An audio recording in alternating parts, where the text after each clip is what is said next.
Welcome to St Ives, a small town in Cambridgeshire formerly known as Sleep. It is usually known for its reputation as a friendly market town, bringing together creations from all over the region.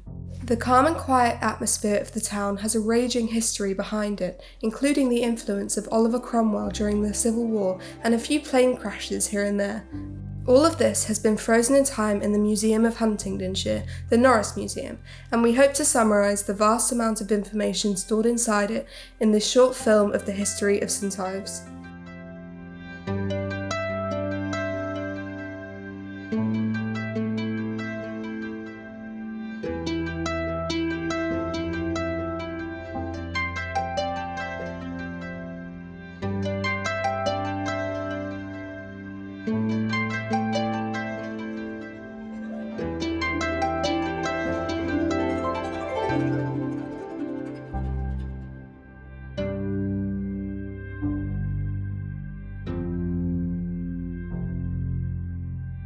I'm Leslie. I'm one of the museum assistants here at the Norris. The museum reflects the history of not just St Ives but Huntingdonshire from very earliest times, prehistory, when this area was under the sea and there were plesiosaurs and ichthyosaurs, and it comes right up to the present day with an aerial photograph of St Ives from the 1980s.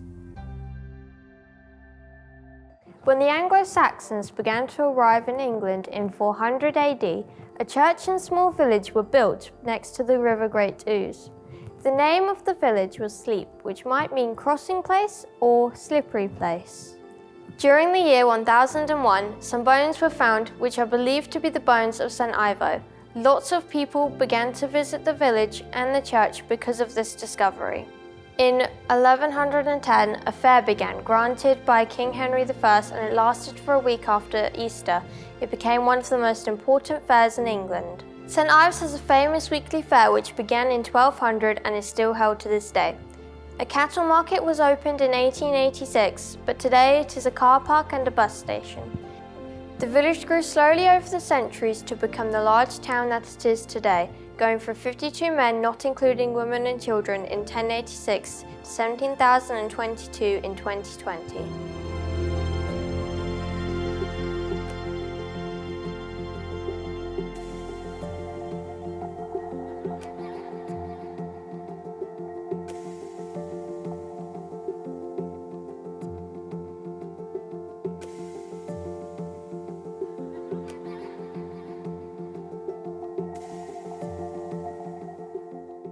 The monks of Ramsey Abbey built the first bridge of timber in 1107. The bridge was so well used that they needed to be upgraded to stone. The upgrade took 11 years and was completed in 1425. The stone arch bridge was dedicated to St Leger, and they added a stone chapel in 1426. Fun facts: St Ives Bridge is one of the only 4 bridges in England to have a chapel. Both St Ives Bridge and its chapel are now Grade 1 listed. During the English Civil War, part of the bridge was demolished and replaced with a drawbridge, allowing for protection of Oliver Cromwell's troops. Oliver Cromwell, the leader of the Parliament side during the Civil War, spent 5 years as a tenant farmer in St Ives from 1631 to 1636. In 1645, during the Civil War, the Parliament ordered the breaking of the bridges along the Great Ouse. It wasn't until 1716 that the stone arches of the bridge were rebuilt. Oliver Cromwell was an important part of St Ives, and a statue of him can still be seen today in the centre of St Ives.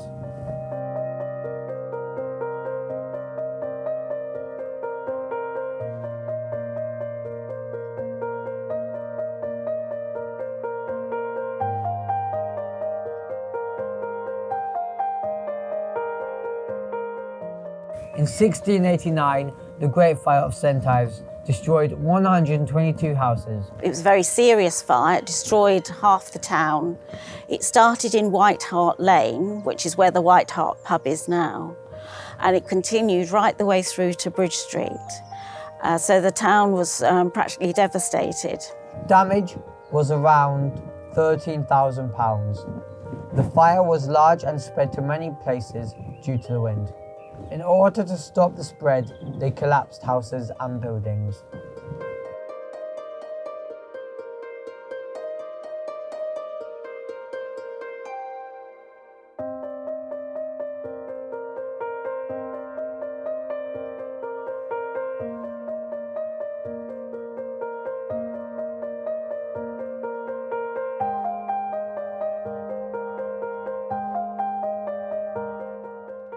There were two crashes in St Ives. Both happened during the First World War. The first crash happened the 23rd of September 1917. The pilot was called Norris Nobler Knight, known as Nobler to his mates. He got into some trouble after flying over the rooftops. His plane was called Morris Farman Shorthorn biplane, which landed into the garden of the large Barnes house. This is a piece of the plane. Nobler walked away unscathed. St Ives is special because of where it's situated, on the river, the lovely buildings. There's the old bridge and the chapel, which is almost unique. It's got lovely shops, it's got things to do, as well as the museum. And I feel very proud to live in St Ives. There's been fires and plane crashes. Everywhere there is something happening. St Ives has had a rich history and we've only skimmed the surface. Thank you for watching. We hope to have solidified and sparked your interest in this small provincial market town. Sometime maybe you could come and visit. Thank you for listening.